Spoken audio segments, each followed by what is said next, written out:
କାହାଣୀ ଛେଳି ଶୁଳି କଥା। ସେଠାରୁ ସାମନ୍ତ ଓ ଅବଲକରା ଯାଉ ଯାଉ ଅବନ୍ତୀ ନାମକ ଦେଶରେ ପହଞ୍ଚିଲେ।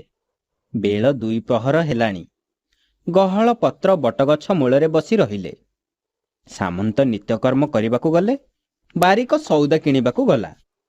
ଯାଇ ଦେଖିଲା ଯେ ରାଜା ଘର ସିଂହଦ୍ୱାରେ ଗୋଟିଏ ଛେଳିକୁ ଶୁଳି ଦିଆ ହୋଇଅଛି। ତା ଦେହରୁ ଜୀବ ଛାଡୁନାହିଁ। ସବୁବେଳେ ମେ ମେ ହେଉଅଛି। ଏହା ଦେଖି ଅବଲକରା ଆଶ୍ଚର୍ଯ୍ୟ ହୋଇ ଫେରି ଆସିଲା। ସାମନ୍ତ ଦେଖିଲେ ଯେ ଅବଲକରା ସଉଦା ନ ଆଣି ଫେରି ଆସୁଅଛି। ମୁହଁ ଶୁଖି ଯାଇଅଛି। ବିଚାର କଲେ ପୁଣି କ'ଣ ଦେଖିଲାଣି। ଏ ସମୟରେ ଅବଲକରା ଆସି କହିଲା, ଆଜି ବଡ଼ ଚମତ୍କାର ଦେଖିଲି। ରାଜଦ୍ୱାରେ ଛେଳି ଗୋଟିଏ ଶୁଳି ଦିଆ ହୋଇଅଛି। ତା ଦେହରୁ ଜୀବ ଛାଡୁନାହିଁ। ଏପରି କାହିଁକି ହେଲା କହିଦିଅ, ଆଉ ନହିଲେ ମୋ ଶିକା ବାହୁଙ୍ଗି ମୋର, ତୁମ ଲୁଗାପଟା ତୁମର। ଏହା ଶୁଣି ସାମନ୍ତ ବିରକ୍ତରେ ରୋଷେଇ ନ କରି ଗଣ୍ଠିଲିରୁ ଛତୁଆ ବାହାର କରି ଜଳପାନ ସାରି କଥା ଆରମ୍ଭ କଲେ। ପକା କମ୍ବଳ ପୋତ ଛତା, ବସ ଅବଲକରା ଶୁଣୁ କଥା। ଏହି ଦେଶରେ ଚିତ୍ରାଙ୍ଗଦ ନାମରେ ଜଣେ ରାଜା ଥିଲେ। ତାଙ୍କର ଅପ୍ସରୀ ପରି 3 ଗୋଟି ରାଣୀ ଥିଲେ। ପୁତ୍ର ସନ୍ତାନ ନ ହେବାରୁ ରାଜା ତୀର୍ଥ କରିବାକୁ ଗଲେ। ସଙ୍ଗରେ ଚାକର, ନୌକର, ବ୍ରାହ୍ମଣ, କରଣ, ଗଉଡ଼, ଭଣ୍ଡାରୀ ଏପରି ଅନେକ ଯାଇଥିଲେ। ରାଜା ପୁଣି କାଶୀ, ପ୍ରୟାଗ, ମଥୁରା, ଅଯୋଧ୍ୟା, ବୃନ୍ଦାବନ ପ୍ରଭୃତି ଅନେକ ତୀର୍ଥ ବୁଲି ବୁଲି କାଉଁରୀ ଦେଶରେ ପ୍ରବେଶ ହେଲେ। ସେଠାରେ କାମାକ୍ଷା ଠାକୁରାଣୀଙ୍କୁ ଦର୍ଶନ କଲେ। ସେଠାରେ ଜଣେ ବୃଦ୍ଧ ତାନ୍ତ୍ରିକ ଅବଧୂତ ଥିଲେ। ରାଜା ତାଙ୍କୁ ଗୁରୁ କରି ତାଙ୍କଠାରୁ ବହୁତ ଭୂତ, ପ୍ରେତ, ଡାକିନୀ, କଙ୍କାଳୀ, ବେତାଳୀ, ରାକ୍ଷସ, ବ୍ରହ୍ମରାକ୍ଷସ ସାଧନା ଶିକ୍ଷା କଲେ। ଏହାପରେ ପରକାୟ ପ୍ରବେଶ ମନ୍ତ୍ର ଶିକ୍ଷା କଲେ।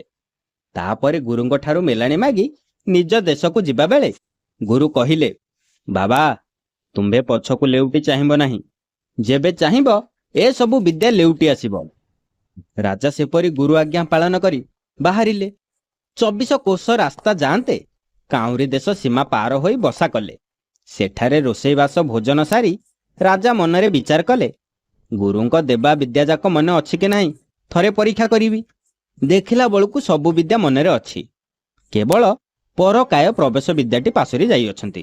ତହୁଁ ବିଚାର କଲେ ଗୁରୁ କହିଅଛନ୍ତି ପଛକୁ ଚାହିଁଲେ ବିଦ୍ୟା ଫେରିଯିବ। ଏବେ କ'ଣ କରିବି? ଏପରି ଭାବି ପବନା ନାମକ ଭଣ୍ଡାରୀକୁ ଡାକିଲେ। ଚିଠି ଗୋଟିଏ ଲେଖି ତା ହାତରେ ଗୁରୁଙ୍କ ପାଖକୁ ପଠାଇ ଦେଲେ। ସେଠାରୁ ପବନା ପବନ ପରି ଗତି କରି ଯାଇକି କାମାକ୍ଷା ଦେବୀଙ୍କ ମନ୍ଦିରରେ ଅବଧୂତଙ୍କୁ ଚିଠି ଖଣ୍ଡିକ ଦେଲା। ଅବଧୂତ ପାଠ କରି ପୁନର୍ପି ପରକାୟ ମନ୍ତ୍ର ଲେଖି ଚିଠି ଭିତରେ ମୁଦି କରି ପବନା ହାତରେ ଦେଲେ। ପବନା ଯାଉ ଯାଉ ବାଟରେ ବିଚାର କଲା, ଏଥିରେ କ'ଣ ଲେଖା ହୋଇଛି ଦେଖିବି। ତାପରେ ଚିଠି ଫିଟାଇ ଦେଖିଲା ଯେ ପରକାୟ ମନ୍ତ୍ର। ଆରେ ବାଃ! ତତ୍କ୍ଷଣେ ଘୋଷିଦେଲା। ତାପରେ ଚିଠି ମୁଦି କରି ନେଇ ରାଜାଙ୍କୁ ଦେଲା। ରାଜା ମନ୍ତ୍ରଟି ପାଇ ବଡ଼ ସନ୍ତୋଷ ହେଲେ। ସେଠାରୁ ସମସ୍ତେ ପଥ ବାହି ଚାଲିଗଲେ। ଯାଉ ଯାଉ ବାଟରେ ଘୋର ଅରଣ୍ୟ ପଡ଼ିଲା। ଗ୍ରାମ ପାଟଣା କିଛି ନାହିଁ। ସିଂହ, ବାଘ, ଭାଲୁ, ଗଣ୍ଡା, ଗୟଳ, ସାପ ବହୁତ ସେ ବନରେ ପୂରି ଅଛନ୍ତି। ଦୈବରେ ଜ୍ୟେଷ୍ଠ ମାସ, ଖରାର ବଡ଼ ପ୍ରତାପ, ପାଣି ମିଳୁନାହିଁ। ରାଜାଙ୍କୁ ବଡ଼ ଶୋଷ ଲାଗିଲା। ସେଠାରେ ରହି ପାଣି ଖୋଜାଇଲେ। ଚାକରମାନେ ଖୋଜି ଖୋଜି ପାଣି ପାଇଲେ ନାହିଁ। ଆଉ ଦେଖିଲେ ପଥର କୋରଡ଼ ଭିତରେ 12 ହାତ ଦୂରରେ ପାଣି ଅଛି, କିନ୍ତୁ ଯିବାକୁ ରାସ୍ତା ନାହିଁ। ଏହା ଦେଖି ଯାଇ ରାଜାଙ୍କୁ କହିଲେ। ରାଜା ନିଜେ ଯାଇ ଦେଖିଲେ ଯେ ପାଣି ଥିବା ରାସ୍ତାଟି ବଡ଼ ଛୋଟ, ମନୁଷ୍ୟ ଯାଇପାରିବ ନାହିଁ। ତାପରେ ଦେଖିଲେ 18 ହାତ ଲମ୍ବ ଅହିରାଜ ସାପ ଗୋଟିଏ ମରି ସେଠାରେ ପଡ଼ିଛି। ବିଚାର କଲେ ପରକାୟ ମନ୍ତ୍ରରେ ସାପ ଦେହରେ ପଶି ଜଳ ପିଇବି। ଏହା ମନରେ ଭାବି ଚାକରମାନଙ୍କୁ କହିଲେ, ତୃଷ୍ଣାରେ ଦେହ ଆକୁଳ ହେଉଛି। ଏଠାରେ ଆମ୍ଭେ 2 ଘଡ଼ି ବିଶ୍ରାମ କରିବୁ। ଯେ ମୋର ନିଦ୍ରା ଭାଙ୍ଗିଦେବ ତାହାର ଶିରଚ୍ଛେଦନ କରିବି। ଏପରି କପଟରେ ଶୋଇ ମନ୍ତ୍ର ବଳରେ ସାପ ଦେହରେ ପ୍ରବେଶ ହେଲେ। ମଲା ସାପ ସେଇକ୍ଷଣି ଉଠି ପଥର କ୍ରୋଡ଼ରେ ପଶି ପାଣି ପିଇଲା। ମଲା ସାପ ଜୀବାର ଦେଖି ସମସ୍ତେ ଆଶ୍ଚର୍ଯ୍ୟ ହେଲେ। ଭଣ୍ଡାରୀ ତ ସେ କଥା ଜାଣେ। ତତ୍କ୍ଷଣେ ନିଜ ଦେହ ଛାଡ଼ି ରାଜା ଦେହରେ ପଶିଗଲା। ତହୁଁ ରାଜା ଦେହରେ ଭଣ୍ଡାରୀ ରହି ହୁକୁମ ଦେଲା, ଚାଲ ସମସ୍ତେ ଶୀଘ୍ର ପଳାଇ ଯିବା। ସେଠାରୁ ରାଜା ସହିତ ସର୍ବେ ପଳାଇ ଗଲେ। ଭଣ୍ଡାରୀ ସେଠାରେ ନିର୍ଜୀବ ହୋଇ ପଡ଼ିଅଛି। ଏ ସମୟରେ ରାଜା ସାପ ଦେହରେ ଥାଇ ଦେଖିଲେ ଯେ ଭଣ୍ଡାରୀ ତାଙ୍କ ଦେହରେ ପଶି ରାଜା ହୋଇ ବାହାରିଗଲା। ଭଣ୍ଡାରୀ ଦେହଟା ପଡ଼ିଅଛି। ବିଚାର କଲେ ସ୍ୱଭାବ ପ୍ରତିପନ୍ନାନାଂ ବଞ୍ଚନେ କା ବିଦଗ୍ଧତା ଅଙ୍କ ମାରିହ ସୁପ୍ତସ୍ୟ ହନ୍ତୁଃ କିମ୍ ନାମ ପୌରସମ୍। ଯେପରି ଜଙ୍ଘ ଉପରେ ମୁଣ୍ଡ ଦେଇ ଶୋଇଥିବା ଲୋକକୁ ହାଣିଦେଲେ ପୌରସ ହୁଏ ନାହିଁ, ସେପରି ବିଶ୍ୱାସୀ ଲୋକକୁ ଠକିଲେ ଚତୁରତା ହୁଏ ନାହିଁ। ଏ ପାପିଷ୍ଟ ଅବିଶ୍ୱାସୀ ଏପରି କଲା, ଆଉ ରାଜା ହୋଇ ଭଣ୍ଡାରୀ କିପରି ହେବା? ଏହା ଭାବି ସେହି ସାପ ଦେହରେ ଥାଇ ବନସ୍ତରେ ବୁଲିଲେ। ତେଣେ ରାଣୀମାନେ ରାଜା ଆସିବା ଶୁଣି ବନ୍ଦାପନା କରିବା ପାଇଁ ଅର୍ଘ୍ୟ ଥାଳିମାନ ସଜ କରି ରହିଅଛନ୍ତି। ଏ ତ ଭଣ୍ଡାରୀ ଟୋକା, ରାଜନୀତି କ'ଣ ଜାଣିବ?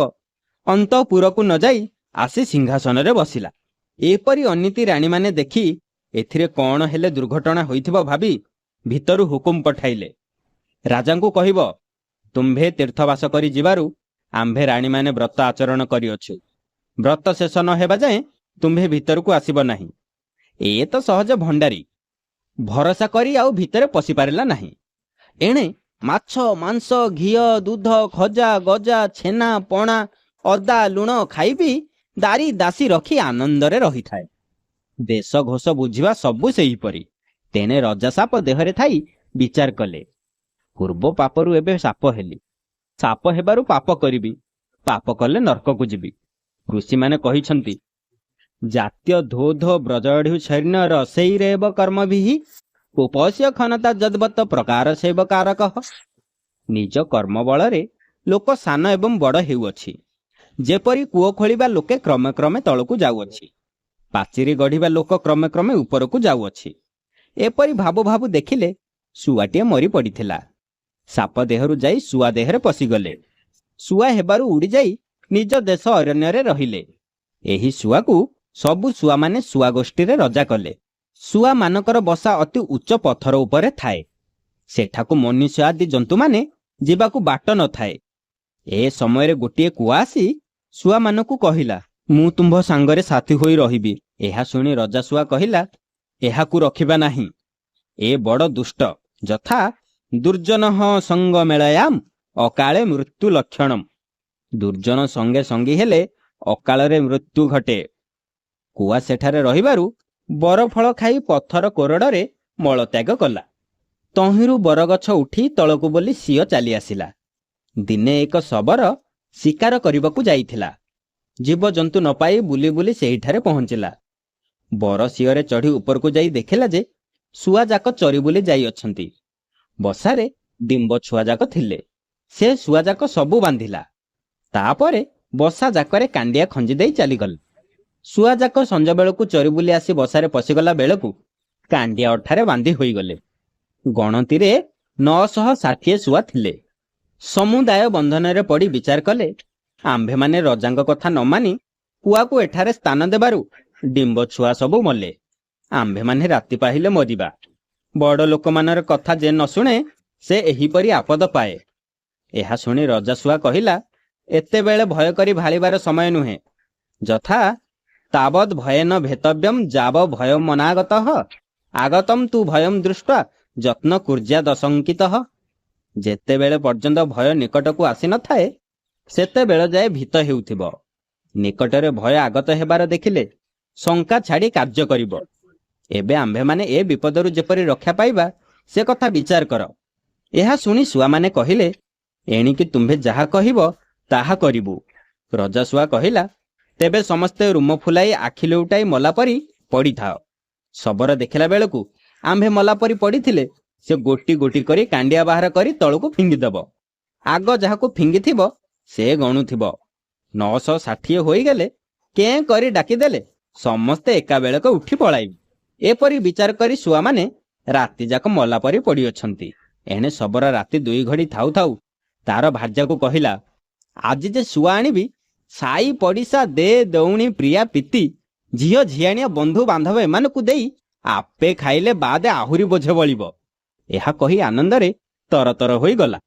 ଯାଇ ଦେଖିଲା ବେଳକୁ କାଣ୍ଡିଆରେ ପଡ଼ି ଶୁଆଯାକ ମରିଯାଇଅଛନ୍ତି। ବିଚାର କଲା, କାଣ୍ଡିଆ ଛଡ଼ାଇ ତଳକୁ ଫିଙ୍ଗି ଦେଇ ପଛେ ଓହ୍ଲାଇଲେ ସବୁ ଖୋଜି ନେବି। ଏହା ଭାବି କାଣ୍ଡିଆଟି ଛଡ଼ାଇ ନଳରେ ରଖି ଶୁଆଟି ତଳକୁ ପକାଇ ଦିଏ। କ୍ରମେ ଫିଙ୍ଗୁ ଫିଙ୍ଗୁ 959 ହୋଇଅଛି। ଏ ସମୟରେ ଭାରି ହୋଇଯିବାରୁ କାଣ୍ଡିଆ ନଳଟି ଖସି ପଡ଼ିଲା। ଗଣୁଥିବା ଶୁଆ 960 ହୋଇଯିବାରୁ କେଁ କରି ଡାକି ଅନ୍ତେ ସବୁଯାକ